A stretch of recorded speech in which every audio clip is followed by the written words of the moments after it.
Il-jum ta' ħamis ix-xirka iwassal għat-tmiem tiegħu iż-żmien tar-Randan.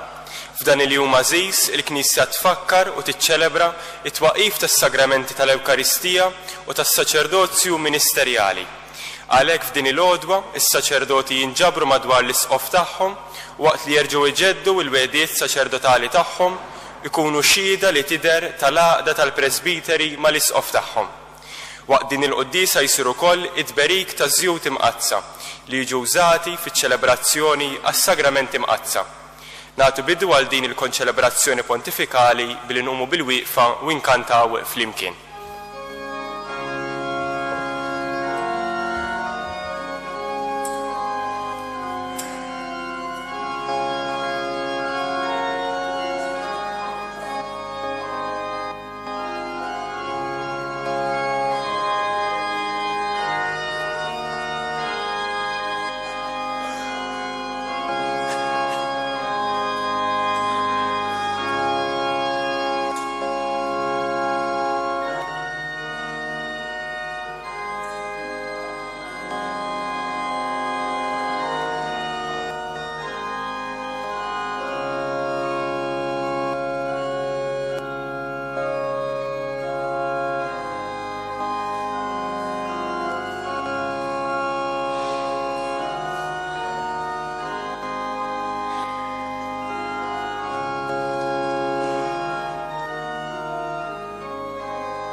Fl-isem tal-Missier u tal-Iben u tal-Ispirtu Santu.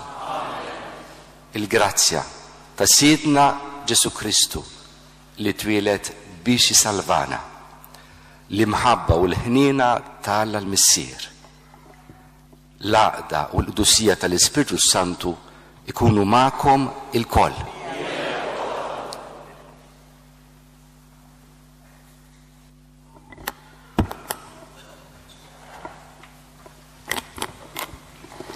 Permettuli fil-bidu ta' dejn l-Ewkaristija fisimkom fisem il-Knisja miġbura f'Għawdex nagħti merħba mill-qalb lilek Eċċellenza Monsignor Arċisqof ta' din l-ewwel Ewkaristija li qed tiċċelebra mal-Presbiterju maħutna għax aħna familja waħda f'dan il-katedral. Jiena mhux ħanejlek nifraħlek imma aħna fraħna bl-aħbar illi il-mulej xieħet għajnejh mill-ġdejt fuqek u permezz tal-missier tagħna il-Papa Franġisku għażlek u tak mandat biex tkun nunzju apostoliku u ħatibda din il-missjoni tiegħek fil-Korea u l-Mongolja.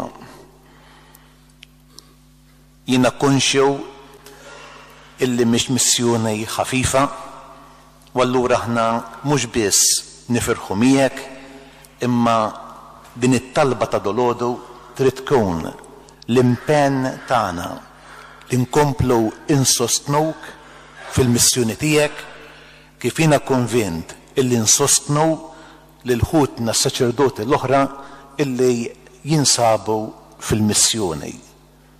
Il-mulej ikun miegħek.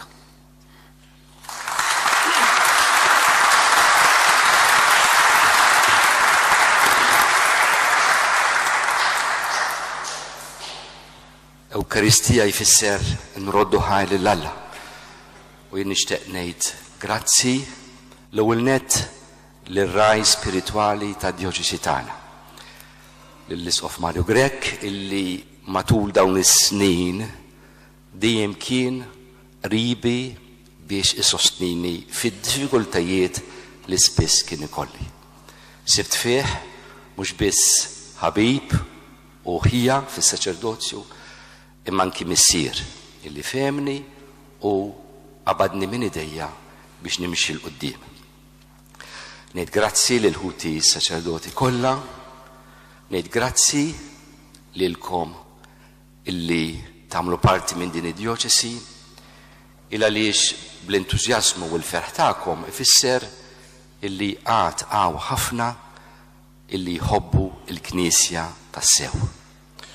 U dan jinkoraġġini ħafna.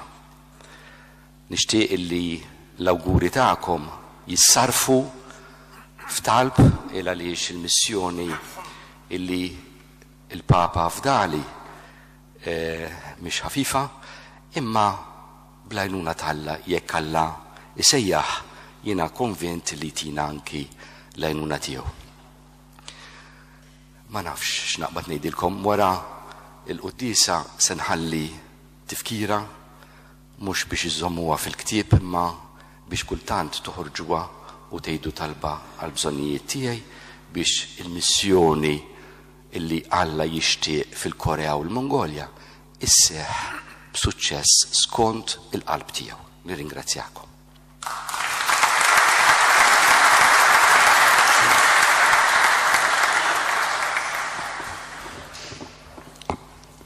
Illum festa tas-saċerdozju kważi huwa mument uniku fis-sena li nkunu il-Presbiterju Djoċesan kollha flimkien. U allura jiena nixtieq illi niftakru b'mod partikolari f'dawk ħutna saċerdoti li din is-sena qegħdin jiċċelebraw anniversarju speċjali mill-ordinazzjoni saċerdotali tagħhom. U allura għandna 3 li din is-sena jiċċelebraw il-25 sena tal-ordinazzjoni. Dawn huma Don Vince Pavia, Don Franz Refalo u Don Charles Vella. Imbagħad hemm grupp ġmielu ta' dawk li jiċċelebraw il-50 anniversarju tal-ordinazzjoni. Dawn huma Monsignor Alfred Grima, Monsignor Don Carl Healy, Don George Merċieqa, Monsignor Anton Refalo, Don Giuseppe Sultana, Don Salf Sultana, Don Giuseppe Tabone, Don Giuseppe Vella u Monsignor Publio Xwiereb. Monsignor Beneditt Camilleri din is-sena ifakkar is-60 sena tal-ordinazzjoni saċerdotali. Imbagħad għandna lill-kanoniku Don Giuseppe Muscat minn Nador illi bi grazzja tal-Alla jiċċelebra is-70 sena tas-saċerdozju tiegħu.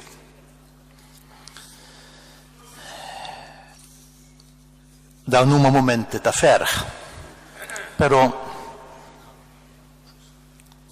jiena rrid insellem ukoll insellem lil ħutna s-saċerdoti illi s-sena l-oħra kienu magħna u llum qegħdin jiċċelebraw il-liturġija tas-sema. U allura Monsignor Arċidjaknu Giovanni Bosco Gawċej, Monsignor Don Juan Merċieqa, Monsignor Don George Grima, il-kanoniku Don Giuseppe Sajt, Monsignor Carmelo Cicluna, Patri Cherubin Gallia, il-kanoniku Joseph Portellej u Don Juan Attart. Anke f'din l-Ewkaristija nitolbu għalihom ħbib tiegħi.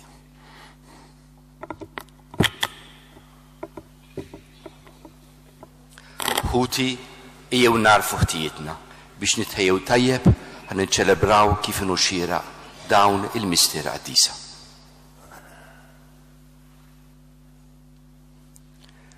Nistqar l-Alla li jista' kollox u lilkom ħuti li nadnibt ħafna bil-ħsieb, bil-kliem u bil-emin u billi ħallejt mirjieti tiegħi l-akbar ħtija tiegħi. Għalhekk nitlob l-imqazza Marja Dejjem Verġni, l-anġlu u l-qaddisin kollha u lilkom ħuti biex tolbu għalija il-mulej għal-għatan. Iħen għalina Alla li jista' kollox, jaffrinna dnubietna u jwassalna għal ħajja ta' dejjem.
Gloria in excelsis Deo.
nitolbu.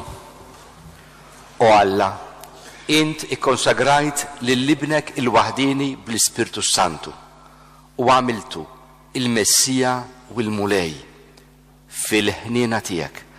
Għamel li aħna li għandna sehem mill-konsagrazzjoni tiegħu nkunu xieda tal-fidwa quddiem id-dinja. Dan nitolbuh bibnek Ġesu Kristu Sidna li jwalla u miegħek jgħix fi saltan flimkien mal-Ispirtu Santu għal dejjem ta' dejjem. Amen. Kristu huwa l-qassis ta' dejjem, ikkonsagrat mill-Ispirtu Santu biex ikun is-Salvatur tal-aħwa l-aktar tal-foqra waqt li jagħti bidu għas-saltna talla fuq l-ard. Mis-sagrifiċċju tiegħu twildet il-Knisja, ħalli tissokta il-missjoni ta' Kristu li ġie biex jagħmel paċ ġdid bejn Alla u l-bniedem. Nisimgħu il-qari. Qari mill-ktieb tal-profeta Iżajja. L-Ispirtu ta' Sidi l-Mulej fuqi, għax il-Mulej konsagrani, biex inwassal il-bxara tarba l-fqajrin, bat nindew il-qalb miksura, biex inħabbar il-ħersil l-imjasrin u l-ħabsin il-ftuħ tal-ħabs, biex innidi s-sena tal-grazzja tal-Mulej u jum il-vendetta ta' Alla tagħna, biex infarraċ l-imniktin, biex inferraħ lil dawk li jibku f'Sion, natijom kuruna flok irmiet, żejt ta' ferħ flok il-bis tal-vistu, lana tal-foħrija flok ruħ mitluqa. Lilkom sejħulkom il-qassisin tal-Mulej, għaddejja ta' Alla tagħna jsemmukom. Jien bis-sewwa nħallasom u nagħmel magħhom patt tal-dejjem. Nisilhom ikun magħruf fost il-ġnus u liedhom qalb il-popli. Kull min jarawhom jarafhom li huma nisel imbierek mill-Mulej. Il-kelma tal-Mulej.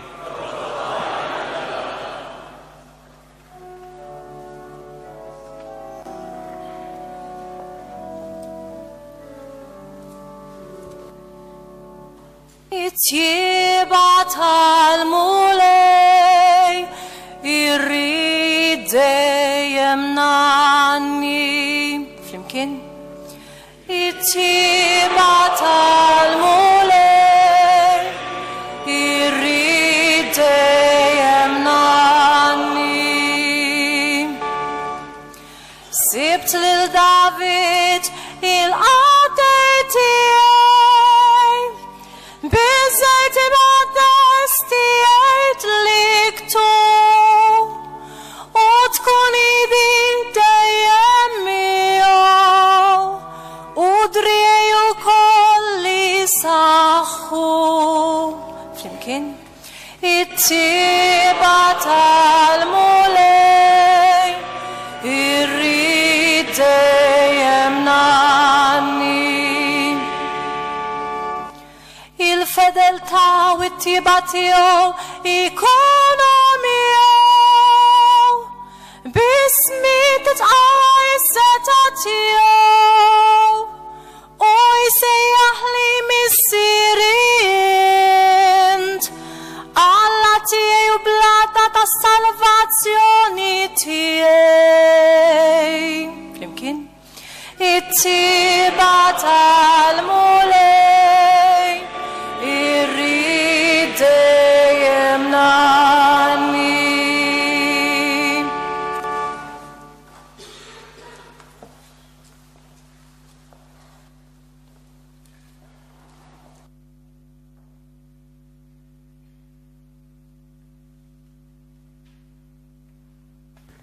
Qari mill-ktieb tal-Apokalissi ta' San Ġwan Apostlu. Grazzja lilkom u slim minn għand Ġesu Kristu, ix-xhud fidil, il-kbir fost il-mejtin, il-prinċep ta' slaten tad-dinja, lil dak li ħabna u li ħalna minn dnubietna bis-saħħa ta' demmu u li għamilna saltna, assisin għal Alla tiegħu u missieru, lilu il-glorja u s-seta għal dejjem ta' dejjem. Amen. Arawh, ġej fi sħab u l-għajnejn kollha jarawh u kol dawk li kien nifdu u ir-razzezz kollha tal-art jibdew iħabtu fuq sidrhom minħabba fih. Iva, Amen. Jiena huwa l-Alfa u l-Omega, jgħid il-Mulej Alla, li hu u li kien u li għad irid jiġi, dak li jista' kollox. Il-kelma tal-Mulej. Nilqgħu l-bxara tajba li ser tixxandrilna bil-nqumu bil-wieqfa u nkantaw flimkien.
Il-Mulej ma'kom. Qarim l-Evanġelju skont San Luqa.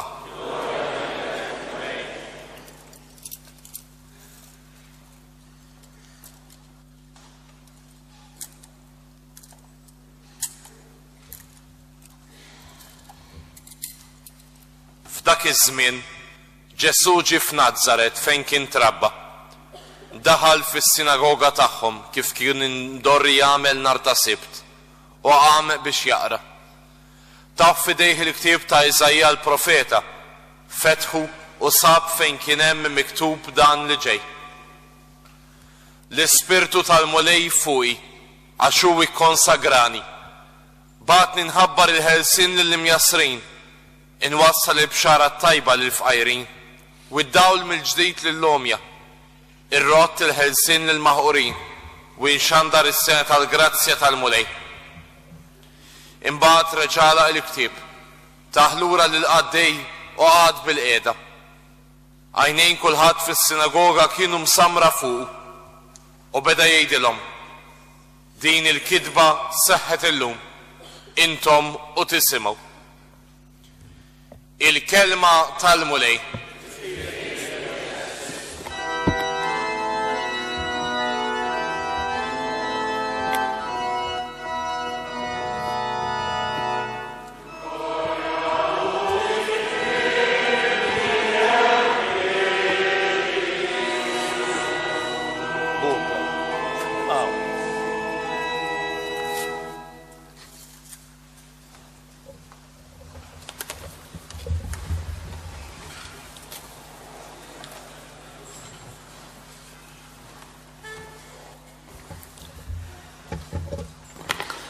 Wara 30 sena ta' ħajja moħbija, meta waslet is-sija li Ġesu jikxef l-identità tiegħu, imur fis-sinagoga ta' Beltu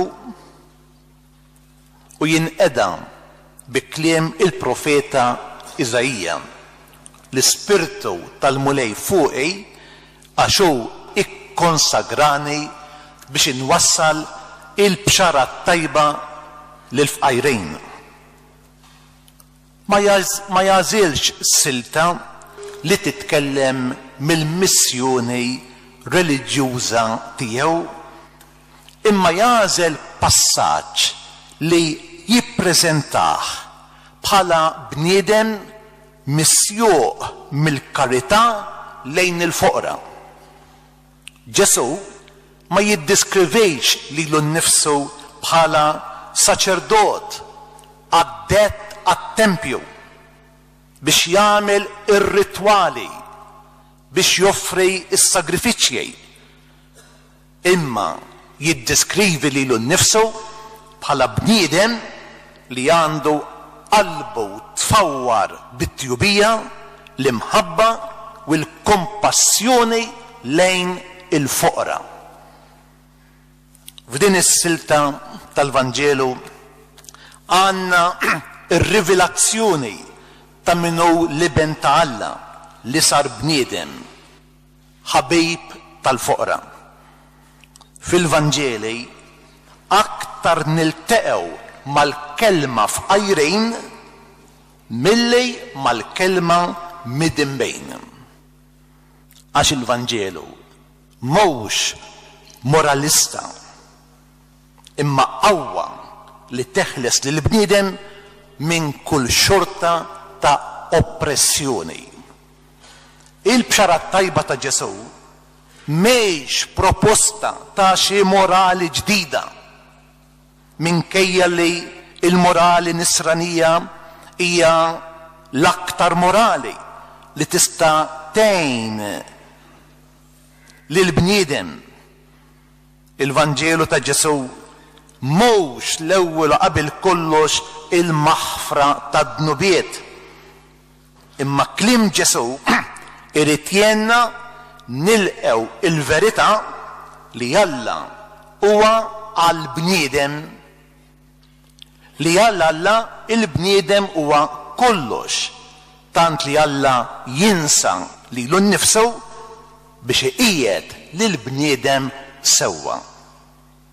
Ġesu huwa dak li juża il-qawwa kollha tiegħu biex itaffi minn fuq l-ispallejn tal-bniedem kull tagħbija esterna u interna li qiegħda iġġalu jilaq l-art.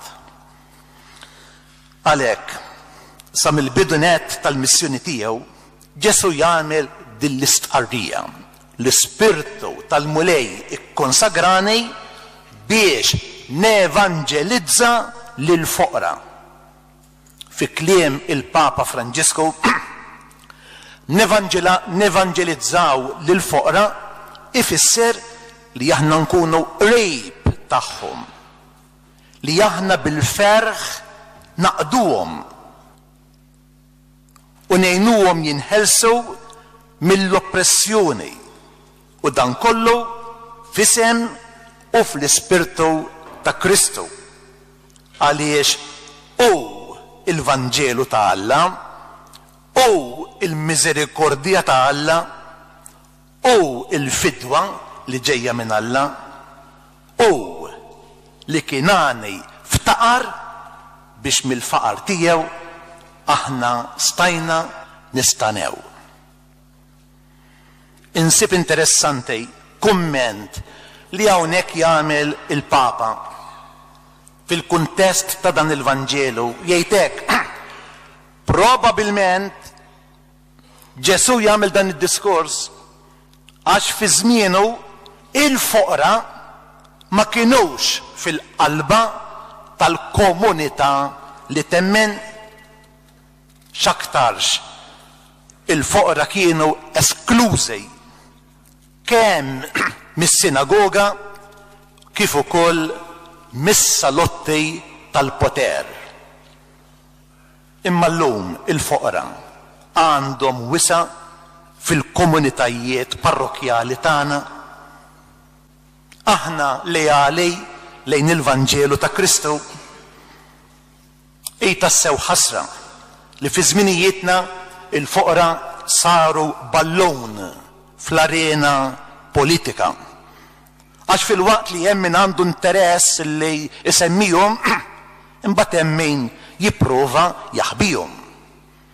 Il-problema hi li l-foqra għajla jista' jkollhom rappreżentanti politiċi li jaqbżu dejjem għalihom għaliex l-elezzjonijiet jiswew ħafna flus. U il-foqra mhumiex f'qagħda li jisponsorjaw jew addirittura jixtru. Bħal Kristu, is-saċerdot il-kbir, aħna il-presbiteri aħna msejħejn nisemgħu il-karba tal-foqra.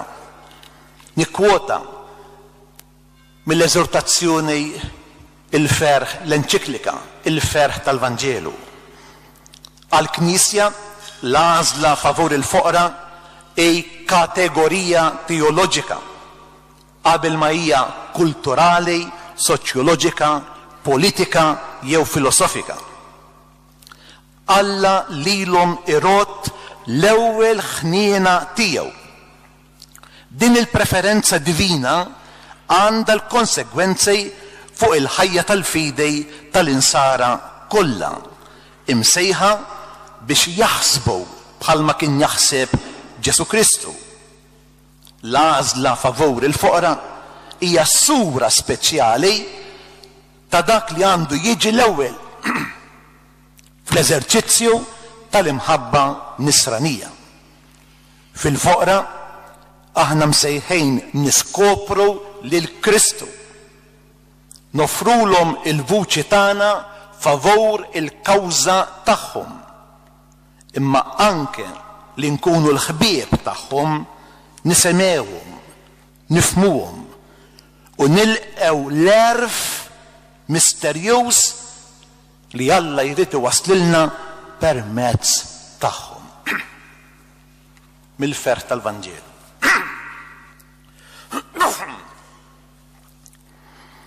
Peress li fil-memorja kollettiva il-presbiteru huwa l-bniedem tal-kult, eżis ħuti fis-saċerdozju, inħeġġiġkom biex niżnu x'inhi id-dimensjoni etika tal-liturġija.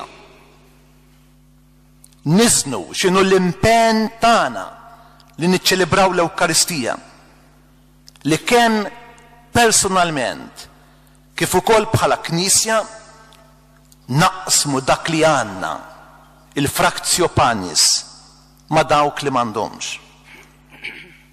Ma nistgħux inkomplu ninjuraw din ir-rabta li hemm bejn il-liturġija u l-foqra.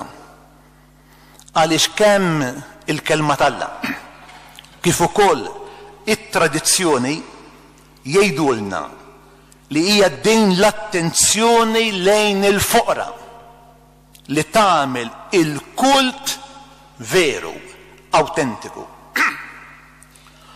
Il-kult li joġob lill-Alla huwa dak fejn hemm ġustizzja mal-fqejjer, tqassejm ekwu tal-ġejt ma' min qiegħed jgħix fil-miżerja u r-rispett lejn is-saltna tad-dritt fir-rigward ta' min hu soċjalment oppress.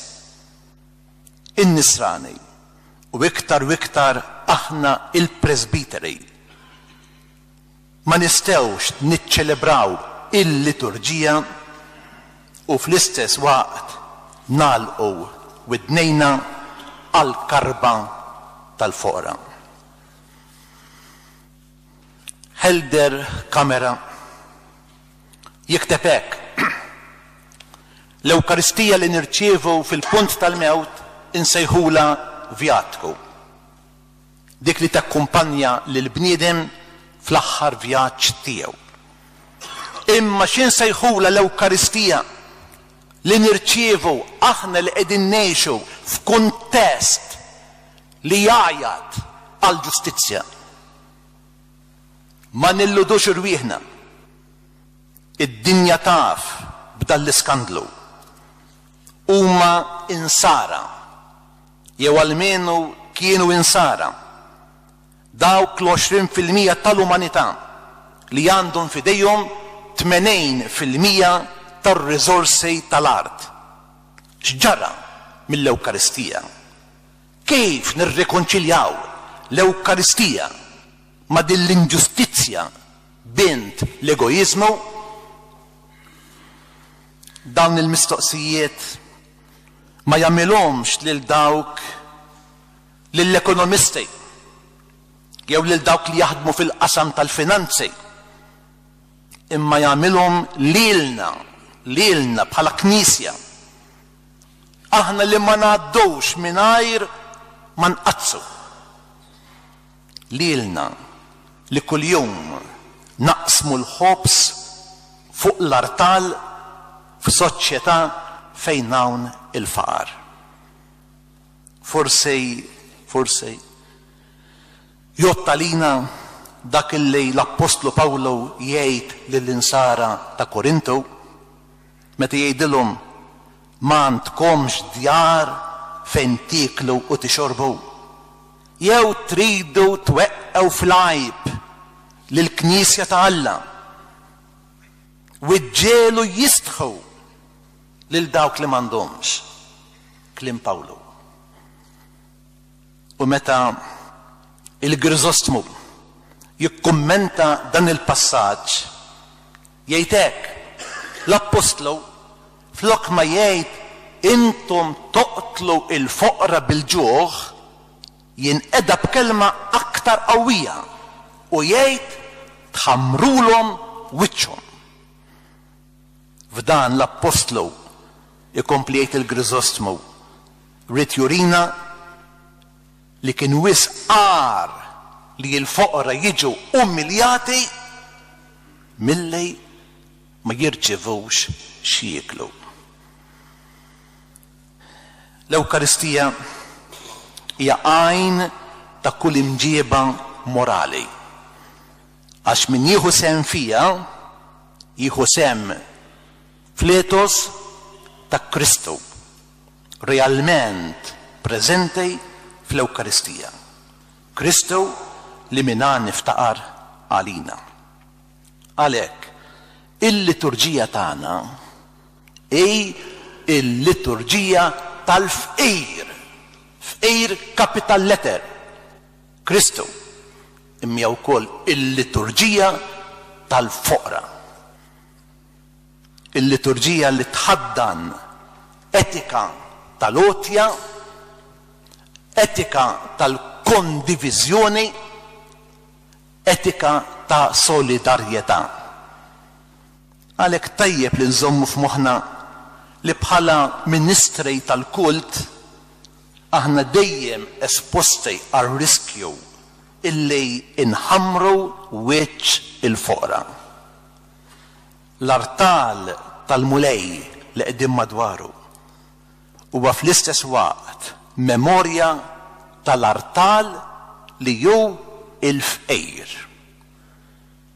Infatti, il-Grizostmu jgħid kull darba li taraw fqir li jemmen ftakru li taħt għajnejkom hemm artal. Mhux biex tiddisprezzawh imma biex tirrispettawh. U fid-diddaskalja hemm miktub ir-rumul u l-orfni huma għalikom l-artal. Il-koll nafu kemm il-Grizostmu għandu kliem biss għal dak li huma medejjin biex iżejnu l-artali. Xi darba qishom xkaffa tal-mejda tal-Qubajd imbagħad jinsew lil foqra. Jilmenta l-Grizostmu u nafuha din is-silta li aħna nużaw kalċijiet tad-deb imbagħad il-fqir m'għandux tazza biex jixrob. Aħna nużaw it-trieħej u drappijiet irrakmati b'dak li qisu deb imbagħad il-fqir jirżaħ bil-bard. Niksu l-art u l-ħitan bl-irħamijiet imbagħad inċaħdu lil pellegrin jidħol jimxi fuqhom. Il-lampieri imdendla bil-ktajjen tal-fidda u ma niftakrux f'dawk li hemm il-ħabs idejhom marbutejn bil-ktajjen. Bibtijaj, jiena għandi kliem ta' gratitudini u apprezzament lejn dawk ta' qabilna u fostkom illi daħlu għal ħidmiet fost il-foqra. Jiena nirrikonoxxi gratitudni li għanna membri fost il-presbiterju tagħna li tassew jgħinu il-foqra fil-moħbi. Jiena nirrikonoxxi li mħabba li l-Knisja Fawdex għandha lejn il-foqra fil-missjoni. Għandna magħna dolodu il-Dunġamri wara iktar minn 50 sena fil-missjoni tal-Brażil. Ikellimna hu fuq il-ġenerożità tal-Knisja Fawdex tagħkom. Hija xewqa tiegħi li din il-ħidma karitattiva brisq il-foqra fil-Knisja tagħna tiġi konsolidata u mifruxa iktar. Il-fer tal-Vanġelu l-Papa Franġisku jgħid kull komunità tal-Knisja jekk b'xi mod tippretendi li tista' toqgħod bikwieta bla ma tfittex mod kreattiv kif tagħti każ u tħabbrek biex il-frott jasal għand il-foqra ħalli jgħixu b'dinjità u biex kulħadd iħossu inkluż, din il-komunità tkun qed tirriskja li tiġi fix-xejn. B'afsa ta' qalb ngħid li ġelli ipproponejt inizjattivi f'dan il-qasam tal-karità imma ma sibx dejjem il-kooperazzjoni. Nistqar li l-attenzjoni tal-Knisja lil foqra tant tinsab f'qalbi li minkejja li għandi fiduċja sħiħa fis-sezzjoni amministrattiva tad-djoċesi kultant nibża li mhux qed nagħtu attenzjoni biżżejjed lil Kristu preżenti fil-foqra. Imma fl-istess waqt jiena konxju li bid-diligenza ta' bonus pater familjas irridu llum niżerew żerrija, irridu llum inxettlu, inħawlu siġar żgħar bit-tama li l-qudiem jagħtu frott li minnu jgawdu wkoll il-foqra. Mhux kulħadd jifhimha din. Huwa fatt li m'għadux iż-żmien li nagħmlu opri bla bżonn.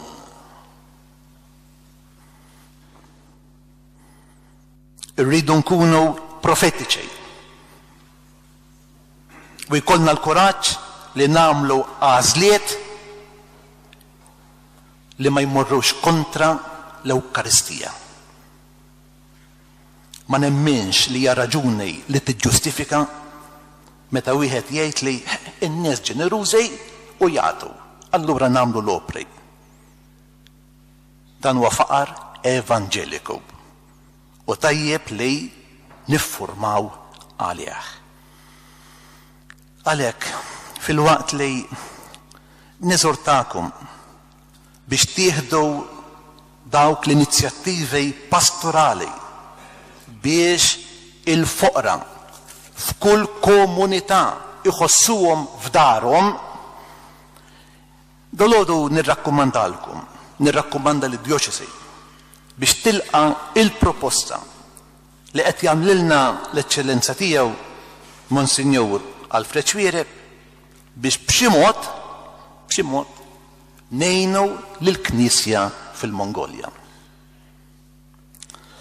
Mingħajr l-għażla preferenzjali għal iżjed foqra, mhux biss għal foqra, għal iżjed foqra, l-aħbar tal-Vanġelu li fija nnifisha hija l-ewwel forma ta' karità tkun fil-periklu li ma tkunx mifhuma.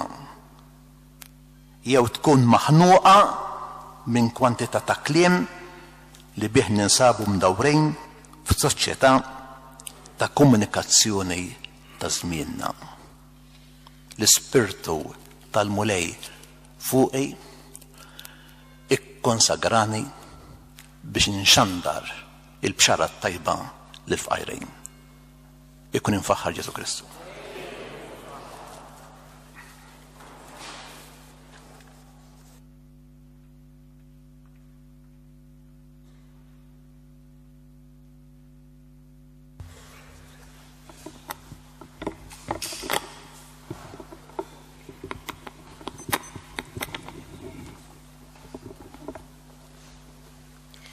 F'dan il-jum li fih issir it-tifkira ta' meta l-mulej Ġesu ta' sem is-saċerdozju tiegħu lill-Apostli, is-saċerdoti ser iġeddu quddiem l-isqof u quddiem il-poplu qaddis ta' Alla il-wegħdiet saċerdotali li jagħmlu dakinhar tal-ordinazzjoni tagħhom.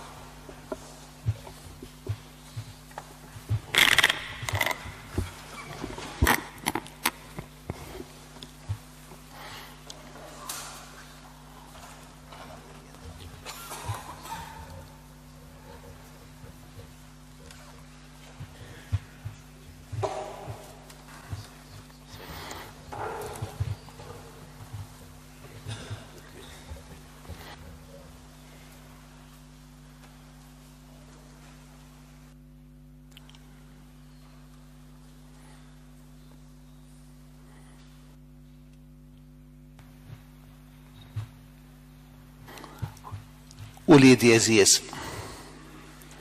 ta' kull sena bħallum issejr it-tifkira ta' dak il-jum meta il-mulej Ġesu ta' sem mis-saċerdozzi tiegħu lill-Apostli u lilna. Aħna niċċelebraw din it-tifkira. Tridu intom iġġeddu qudiemi l-isqof tagħkom u quddiem il-poplu qaddejs ta' Alla il-wegħdiet li darba għamiltu, tridu intom tintrabtu aktar mal-mulej Ġesu u ssiru tiġbħuh iżjed billi tiġħdu lilkom infuskom twettqu dawk il-wegħdiet li intom imqanqlejn mill-imħabba ta' Kristu għamiltu b'ferħ kbir meta aċċettajtu l-uffiċċji qaddisa tagħkom fil-Knisja tiegħu dakinhar tal-ordinazzjoni saċerdotali tagħkom. Tridu intom tkunu amministraturi fidili tal-misteri ta' Alla fl-Ewkaristija imqazza u fl-azzjonijiet liturġiċi l-oħra u li bil-fedeltà kollha fid-dawl ta' Kristu ir-ras u r-raj taqdu id-dmejr qaddejs li tgħallmu imqanqlejn mhux mir-reba tal-ġejt imma biss mill-ħeġġa għall-irwieħ. U intom u liedi eżies itolbu għall-presbiteri tagħkom biex il-mulej ixirret fuqhom bil-kotra il-ġejt tiegħu ħalli huma bħala ministri fidili ta' Kristu il-qassis il-kbir tagħna iwasslukom għandu ulju lajn tas-salvazzjoni.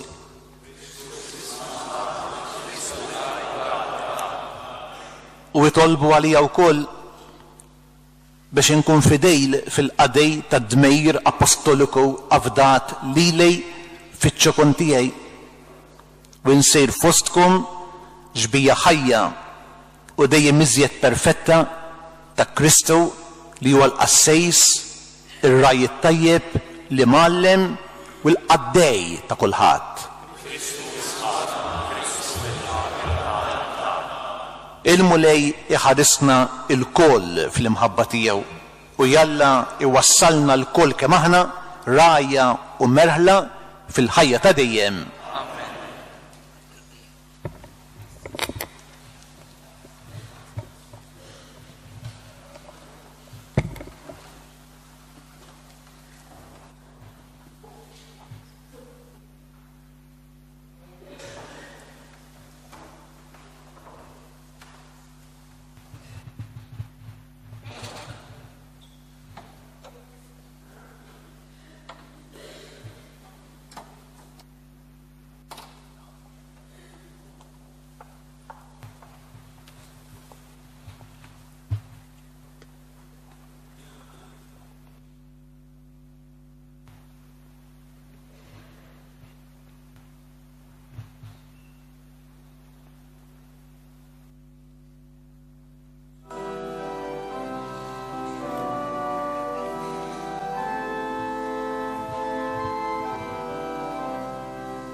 Din hija l-offerta taż-żejt tal-griżma mqazza. Din hija l-offerta taż-żejt tal-griżma tal-morda.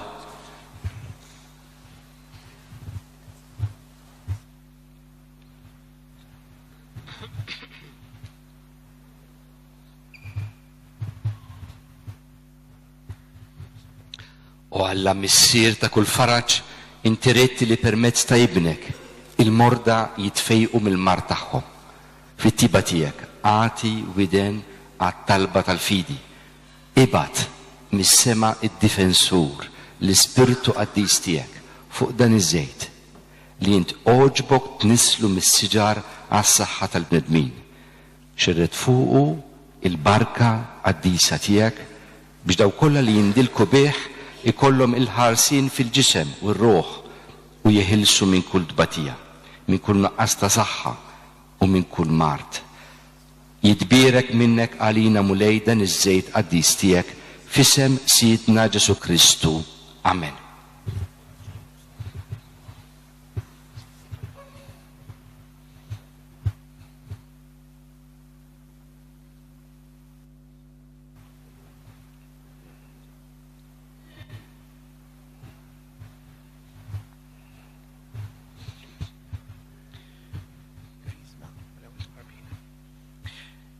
Din l-offerta taż-żejt għal konsagrazzjoni tal-katekumeni.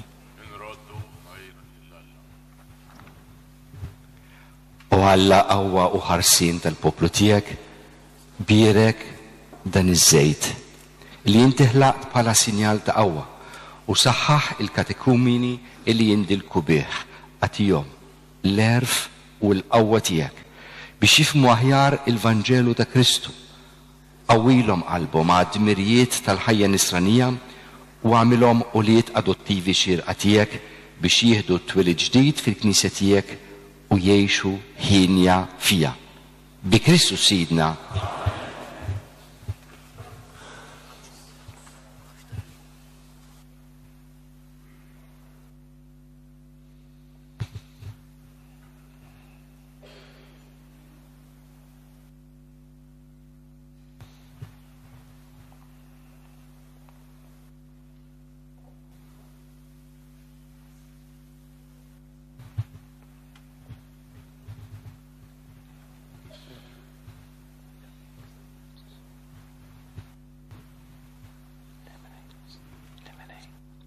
Din hija l-offerta taż-żejt tal-griżma mqazza.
Jeżis nitolbu lill-Alla l-missier li jista' kollox biex ibirek u jqaddes din il-griżma.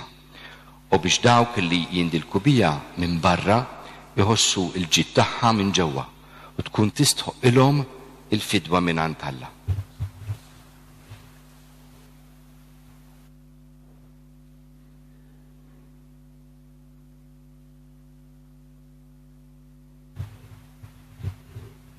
U Alla li tkabbar u tmexxi l-qudiem kull ġid tar-ruħ fit-tiba tiegħek ilqa' ir-rat il-ħajr li bil-qima kollha l-Knisja ferħana qiegħda tagħmillek permezz tagħna. Int fil-bidu ridt li l-art tnibbet is-siġar li jagħmlu l-frott tagħhom u fosthom is-siġra ta' żebbuġ li minna nieħdu dan iż-żejt mill-itjeb li bih neqdew għal griżma imqazza. David imnebbaħ mill-ispirtu tal-profezija għaraf minn qabel il-misteri tal-grazzja tiegħek u għandna illi iż-żejt jagħmel lil wiċċna jiddi. Meta l-ilma ta' dilluvju niżel fuq l-art u ħasel id-dinja minn ħżunitha, il-ħamiema bil-fera taż-żebbuġ f'munqara xandret il-jislim reġa' intratt lill-art u bekk int tajtna xebħ tad-don illi wara żmien battilna. Imbagħad fil-milja ta' żminijiet għarraftna sewwa t-tifsira ta' dan ix-xebħ għax wara illi bl-ilma tal-Magħmudija nitnatfu meħtijietna kollha, dan iż-żejt imqaddes li jindilek fuq ġbienna jimla l-wiċċna bilena u f'qalbna iroddilna s-sliem. Inti ordnajt il-qaddej tiegħek Mosè biex lil-ħuħ Aaron wara li natfu bl-ilma jidilgu wkoll b'dan iż-żejt u hekk jikkonsagrah assis. Ġieħ ieħor u wisq akbar u rejtna meta ibnek Ġesu Kristu Sidna ried illi Ġwanni jagħmdu fl-ilma tal-Ġurdan. Għax int dak il-ħin mis-sema bat fuqu l-Ispirtu Santu f'sura ta' ħamiema u bleħen illi nstema' tajtna xhieda tal-għax għal sibt f'ibnek il-waħdini. Hekk ta' bilħaq ridt turi fis-sewwa dak li fuqu kien ħabbar il-profeta David meta qal dilkek Alla tiegħek b'żejt ta' għena aktar minn sħabek. Nitolbu għalhekk mulej biex il-barka tiegħek tqaddes dan iż-żejt ħolqien tiegħek. Ixħed fih il-qawwa tal-Ispirtu Santu bis-seta wkoll ta' Kristu tiegħek li għall-isem qaddis tiegħu issemmiet il-griżma li biha oġbok tikkunsagra għalik assisin u slaten, profeti u martri. Wetta nitolbuk din il-griżma biex lil dawk li se jiġġeddu fil-ħasil ta' ruhom fil-Magħmudija tħejjihom tajjeb għas-sagrament tas-salvazzjoni u tal-ħajja.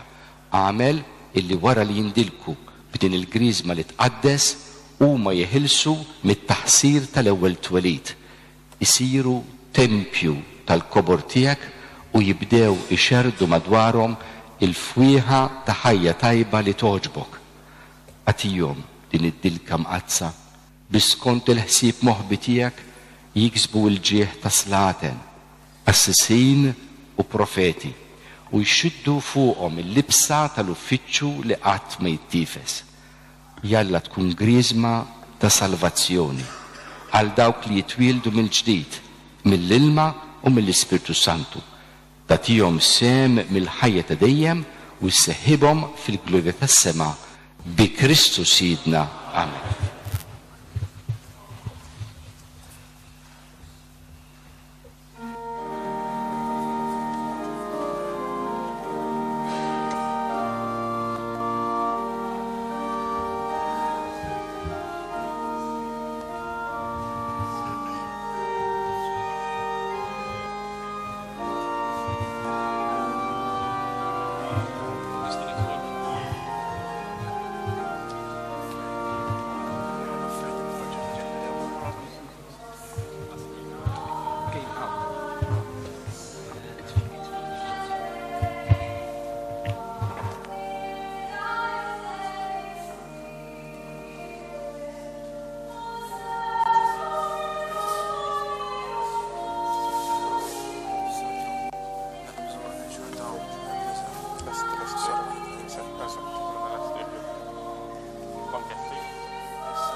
itolbu Huti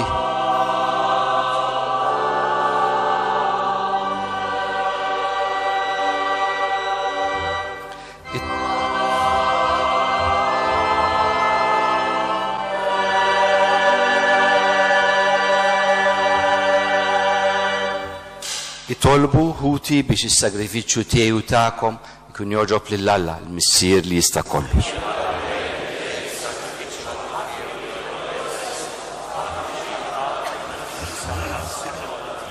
Nitolbuk mulej biex is-sagrifiċċju li sejrin nofrulek inaddafna bil-qawwa tiegħu mid-dnubiet tagħna tal-imoddi iwettaqna fil-ħajja tal-grazzja u jmexxina l-qudiem fit-triq tas-salvazzjoni. Amen. Il-mulej ma'kom. Nerfaw lubna il-fuq. Niżuħħaj il-mulej għala tagħna. Sewwa u xiera tas-sew mulej. Missier qaddis, Alla ta' dejjem li tista' kollox. Tajjeb u taġid għas-salvazzjoni tagħna li dejjem u kullimkien inrodulek ħajr. Int ikkonsagrajt lil-libnek il-waħdini bl-Ispirtu Santu u għamiltu il-qassis il-kbir tal-patt il-ġdid li jibqa' għal dejjem. U biħsieb li ma bħalu oġbok tordna illi s-saċerdozju waħdini tiegħu jibqa' dejjem fil-Knisja. Għax hu mhux biss iżejjen b'saċerdozju regali lil poplu miksub minnu, iżda wkoll fl-imħabba tiegħu għalina bħala Ħutu jagħżel lil xi wħud u bit-tqejjid tal-idejn iseħħibhom miegħu fil-ministeru qaddis tiegħu. U huma f'ismu iġeddu s-sagrifiċċju tal-fidwa tal-bnedmin fl-ikla tal-għid illi jħejju għal uliedek. Imexxu bl-imħabba lil poplu qaddis tiegħek jgħixuh bil-kelma tiegħek u jqawwuh bis-sagramenti. Huma jiddedikaw ħajjithom għalik u għas-salvazzjoni tagħhom. Iħabirku ħajsiru ġbija ta' Kristu. U b'qalb sħiħa jagħtuk dejjem xhieda tal-fidi u tal-imħabba tagħhom. Għalhekk mulej aħna wkoll mal-anġli u l-qadisin kollha tiegħek infaħruk u b'ferħ kbir intenulek.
Missier ħanin, miċ-ċokon tagħna nitolbuk bibnek Ġesu Kristu Sidna, ilqa u bierek dawn l-offerti safja u qaddisa illi ġibna għas-sagrifiċċju.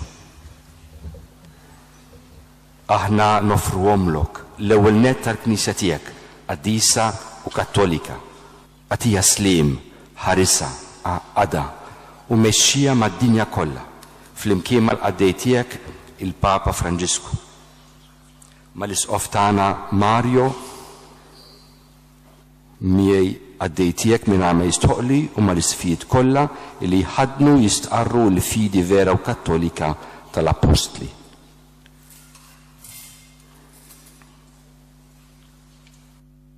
Ftakar mulej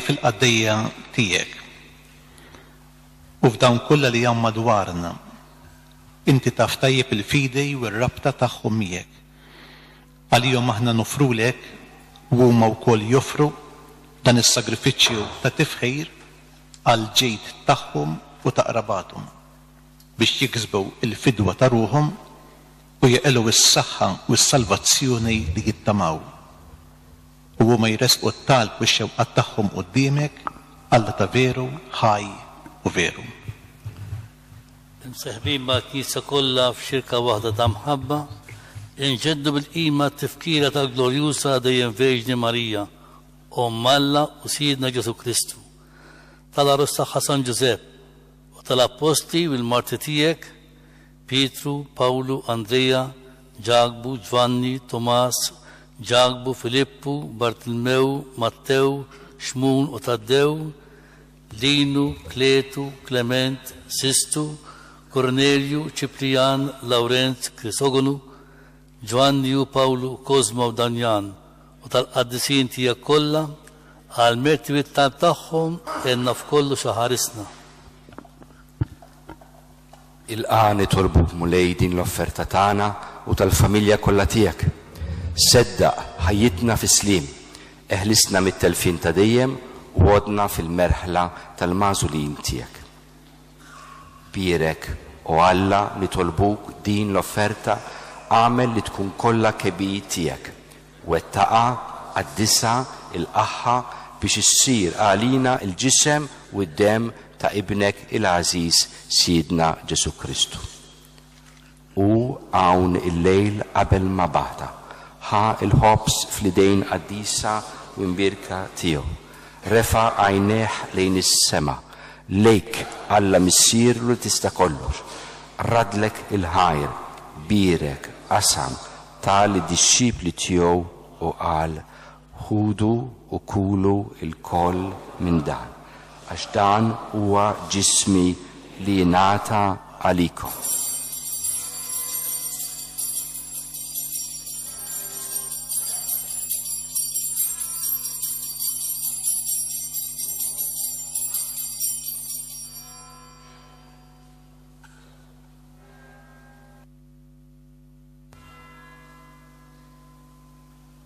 Ek u koll wara l-ikla ħa dan il-kalċi għażiż fl-idejn qaddisa u l-mbirka tiegħu. Reġa' rat il-ħajr, birek tali disċipli tiegħu u qal ħudu u xorbu minnu il-koll. Għax dan huwa il-kalċi ta' demmi, tal-patt il-ġdid li jibqa' għal dejjem. Id-demm li xxerret għalikom war bnedmin kollha għal maħfra ta' dnubiet. Għamlu dan b'tifkira tiegħi.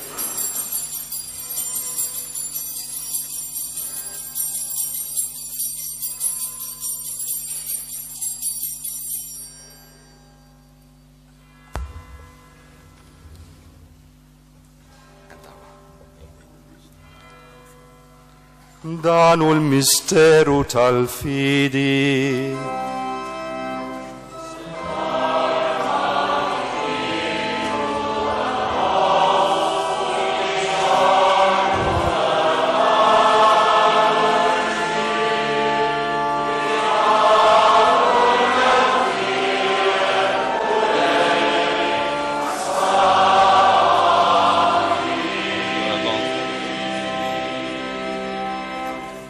Għalek mulej aħna ministri tiegħek u l-poplu qaddis tiegħek aħna u nagħmlu dan b'tifkira tal-passjoni mqazza tal-istess ibnek Ġesu Kristu Sidna, tal-qawmin tiegħu mill-imwiet u tat-tlok glorjuż tiegħu fis-sema, noffru lis-sebħ tiegħek bla tarf mill-ġid li inti stess tajtna, vittma safja qaddisa bla teba, il-ħobs qaddis tal-ħajja ta' dejjem u l-kalċi tas-salvazzjoni bla tmiem. Ixħed fuqhom ħarsa ta' tiba u slim, il-qaħħom bħalma oġbok tilqa l-offerti tal-qaddej ġus tiegħek Abel, is-sagrifiċċju ta' missierna Abraham u s-sagrifiċċju li offrirek l-qassis il-kbir tiegħek Melkisedek, sagrifiċċju qaddis, vittma bla teba. Fiċ-ċokon tagħna nitolbuk Alla li tista' kollox, għamel li l-anġlu qaddis tiegħek iwassalhom quddiem l-altar tiegħek fis-sema biex aħna il-koll li nieħdu semna mill-altar u nitqarmlu bil-ġisem imqaddes ta' ibnek, nimtlew kull barka u grazzja tas-sema bi Kristu Sidna.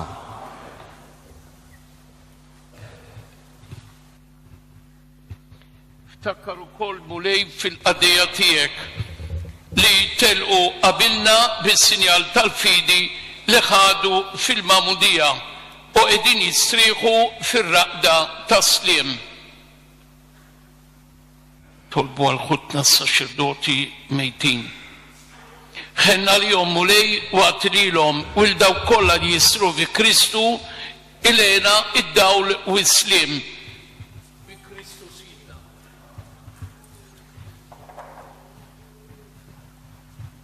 Linna u kol midin bin għaddeja tijek, nittama fil-kotra tal-ħnina tijek, għatina sen fil-xirka tal-qaddisin apostlu marti tijek, Giovanni, Stefnu, Mattia, Barnaba, Ignazio, Alessandro, Marcellino, Petru u Felicita, Perpetua Vagata, Lucia, Agnesa, Cecilia, Anastasia u tal-qaddisin tijek kolla. Daħħanna fil-wirt maħħom, mux għal-merti tagħna, iżda l-ħniena u l-maħfra tiegħek bi Kristu Sidna. Bih mulej int dejjem taħlaq u tqaddes dan il-ġid kollu, tiblih bil-ħajja, tbirku u tqasmu lilna. Bi Kristu ma Kristu u fi Kristu jingħata lilek Alla missir li tista' kollox. Flimkien mal-Ispirtu Santu, kull ġeħu glorja għal dejjem ta' dejjem. Amen.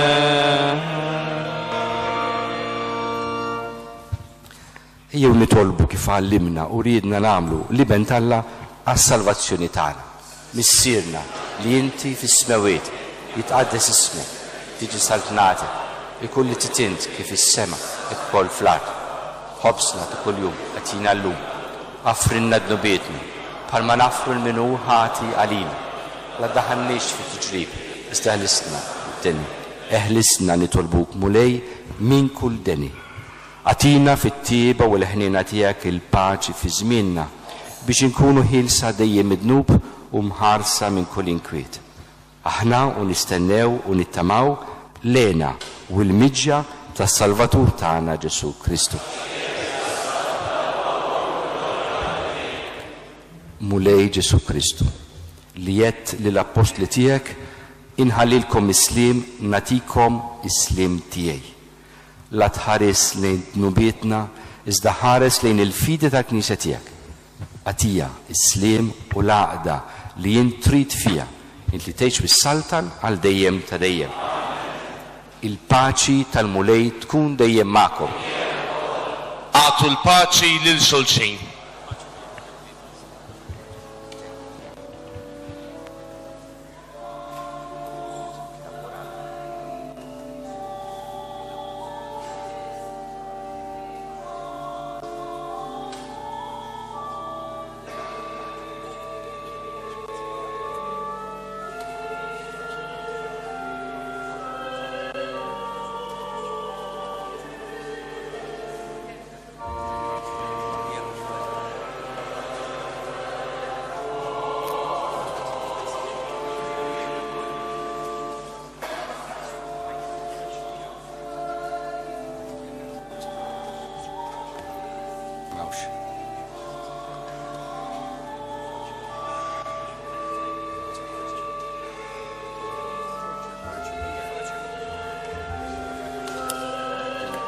Samba f'ħafna.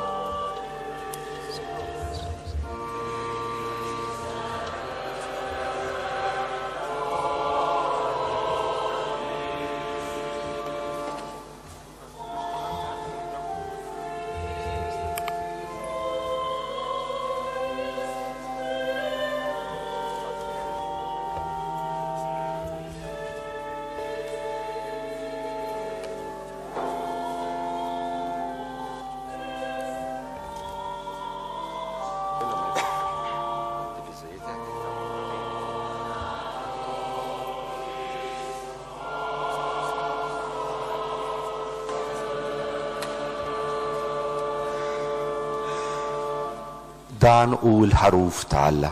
Dan u li neħi d-nubiet ta' dinja. Ħin dawk li huma mistiedna għall-ikla tal-ħaruf. Mulej misolix tidħol taħt is-saqaf tiegħi. Żdejt bis kelma waħda ruħi tkun infejja.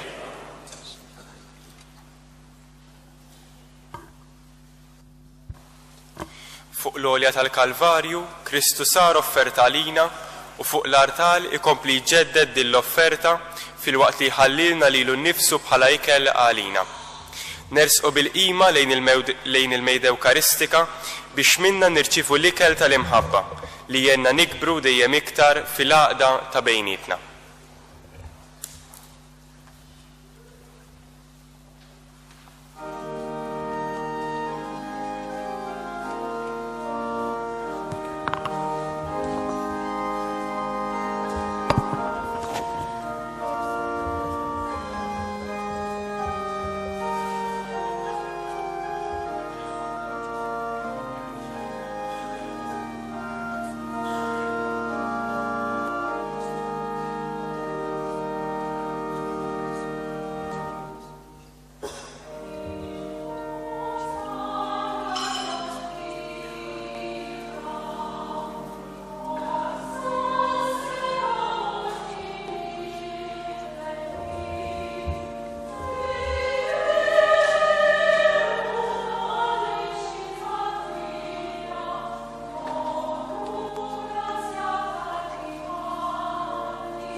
nitolbu.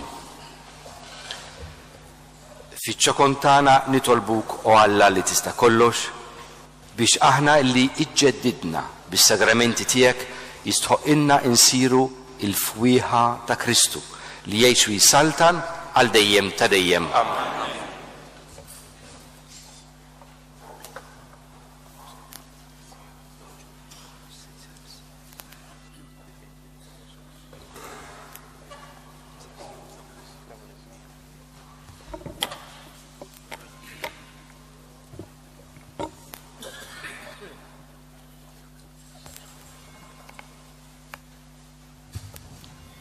Fit-tmiem din iċ-ċelebrazzjoni se nagħmlu żewġ preżentazzjonijiet żgħar b'apprezzament għal din il-ħatra li tagħmel onur lid-djoċesi tagħna lil Monsignor Arċisqof Alfred Xwiereb. Monsignor Arċisqof Mario Grek se jippreżentalu ċurkett tal-fidda u r-rettur tas-Santwarju ta' Pinu flimkien ma' diversi saċerdoti Awċin se jippreżentawlu salib pettorali. It-tnejn fihom l-immaġini tal-Madonna ta' Pinu kif xtaq Monsignor Alfred Xwiereb. Għalhekk nilqgħu din il-preżentazzjoni bil-nqumu bil-wifqa ħalli issa Monsignor se jippreżenta iċ-ċurkett u Fader Jerry Boħaġar flimkien mad-delegat tal-Kleru Don Paul Cardona jippreżentawlu il-salib pettorali.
Nirringrazzjakom u bekk niżgurakom illi il-Madonna ta' Pinu se tasal ukoll il-Korea u l-Mongolja.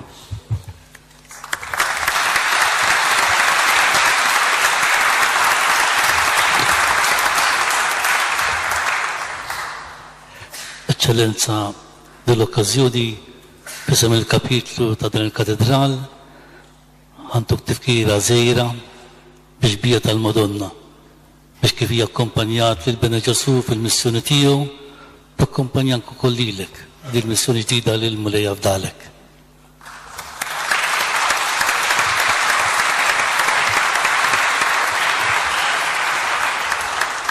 Eċċellenza fiex sehem il-komunità parrokjali tal-Katedral fl-okkażjoni ta' din l-ewwel qudiesa tiegħek hawnhekk wara l-konsagrazzjoni tiegħek episkopali nixtiequ nofrulek dan il-ktieb dwar dan il-katedral biex ifakrek dejjem f'din id-djoċesi tagħna li inti fija sebt u rawwimt il-vokazzjoni tiegħek. Grazzi mill-qalb.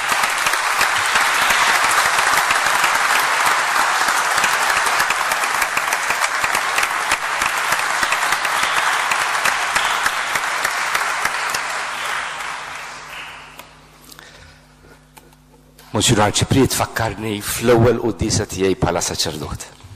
Hawnhekk fuq dal-artal flimkien ma' l-Isqof Mario Grek konna għadna kif ġejna ordnati saċerdoti kważi 34 sena ilu.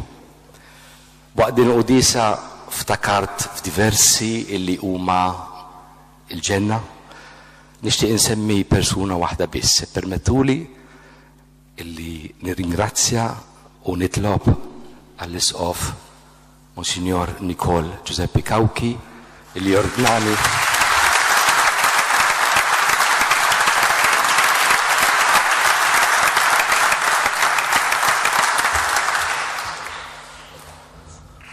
bniedem għaqli u qattis. li ordnani saċerdot u li tani il-formazzjoni fis-seminarju tiegħi u li jiena ċert meta mort il-kurja u għetlu nixtieq eċċellenza li mmur il-missjoni.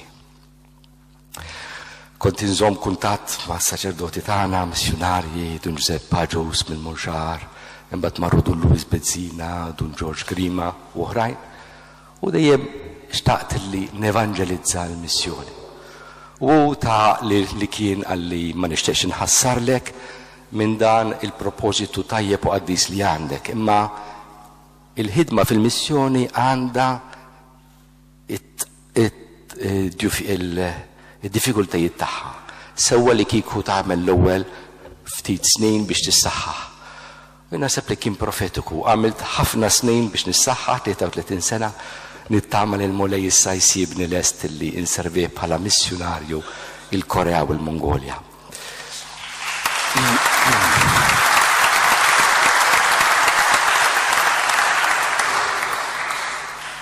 Jien nirringrazzjakom ta' dak kollu li qed tagħmlu, speċjalment tat-talb tagħkom.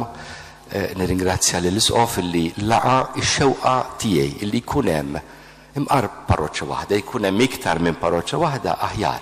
Mhux biss f'Għawdex u f'Malta, nixtieq li jkun hemm diversi parroċċi illi jagħmlu ġemellaġġ ma' xi parroċċa l-Mongolja.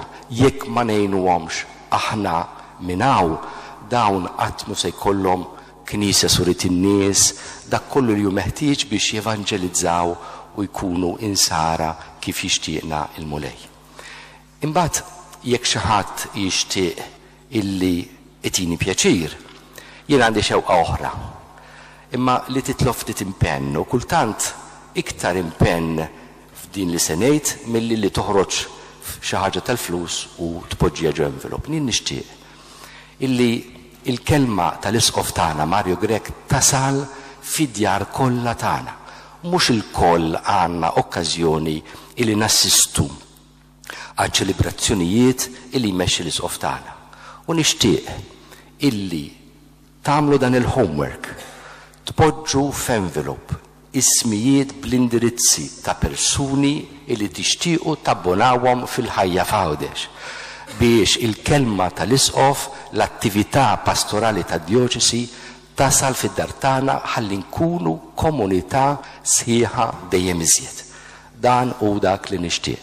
Tistgħu issibu jew lis-saċerdoti jew lili stess jew lil Francesco Pio Attard ittu envelope b'xi ħaġa tal-flus tal-abbonament li ma jswix ħafna, isem, kunjom, l-indirizz ta' dawk li tixtiequ tabbunaw. Grazzi bil-qudiem.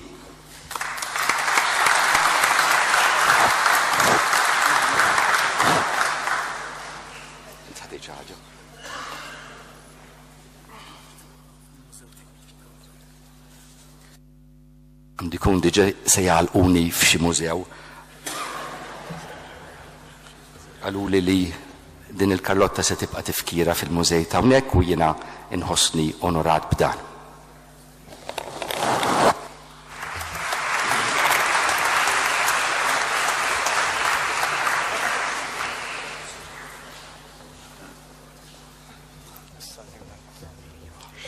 L-isqof issa ser jippreżenti iż-żjud imqazza lil kappillani sabiex dawn iwassluhom fil-komunitajiet parrokjali tagħhom.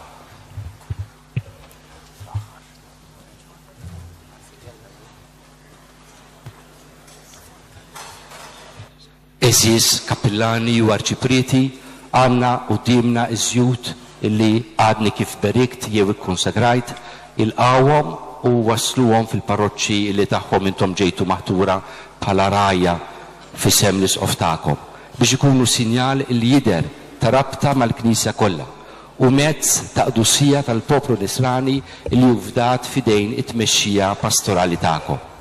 Qisu li titrattawhom tassew bħala żjud qaddisa billi tqegħduhom f'post illi jagħmluhom ġieħ. Tfakkru lil fidili fl-importanza tagħhom u l-grazzi marbuta magħhom, kif ukoll billi tieħdu ħsieb li jintużaw bil-qima u r-rispett kif mitlub mill-liturġija ta' omna l-Knisja imqazza. San Lawrenz, il-parroċċa tal-Martri San Lawrenz, tislijiet lill-parroċċani, il-parroċċa ta' Kerċem, San Girgor u Madonna tas Sukkors. Sellili għal-parroċċani. Il-parroċċa tal-Qalb ta' Ġesu Fontana,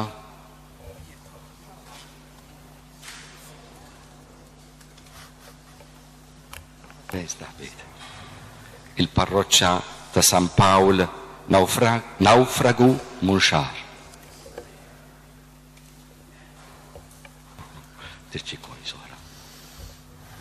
Il-parroċċa ta' San Ġwan Battista Ix-Xewkija.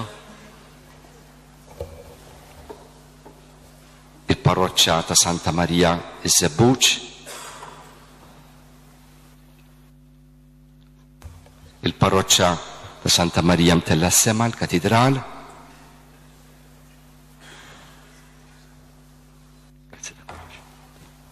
Il-parroċċa ta' Marija Bambina Ix-Xara.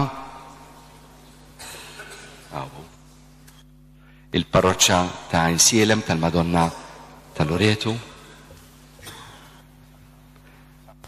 Il-parroċċa ta' Santa Margherita Vergine Martri Sannat.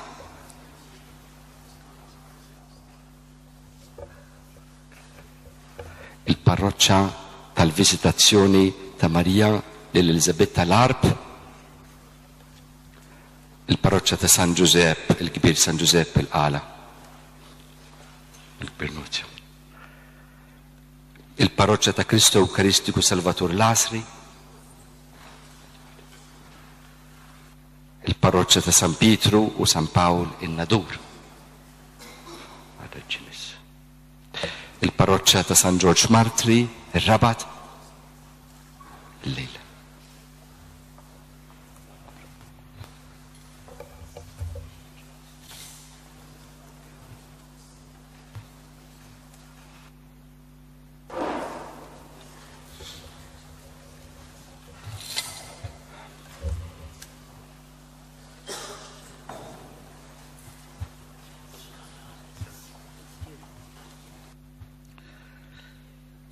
Il-Mister tagħna fi Kristu, Mario Grek, għal grazza tal-law ta' Sjeda Apostolika Isqof ta' Għawdex, jagħti daw kollha hawnhekk preżenti il-barka bl-indulġenza plenarja kif sotu tingħata mill-Knisja. Jitolbu lill-Alla d-dossija tiegħu il-Papa Franġisku, għall-Isqof tagħna Marju, għall-Isqof Alfred, u għall-Knisja Mqazza, u fiċċu li tgħixu f'rabta sħiħa magħha bħajja li toġob lill-Alla.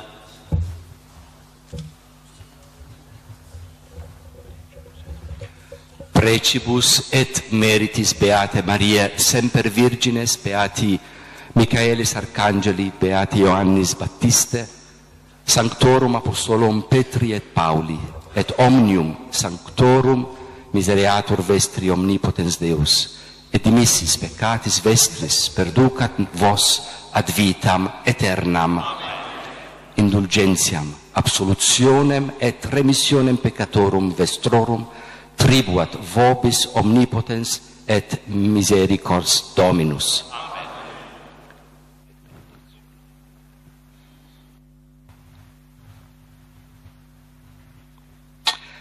Et benedictio Dei omnipotentis Patris et Filii et Spiritus Sancti discendat super vos et maniat semper. Morru fil-paċi ta' Kristu.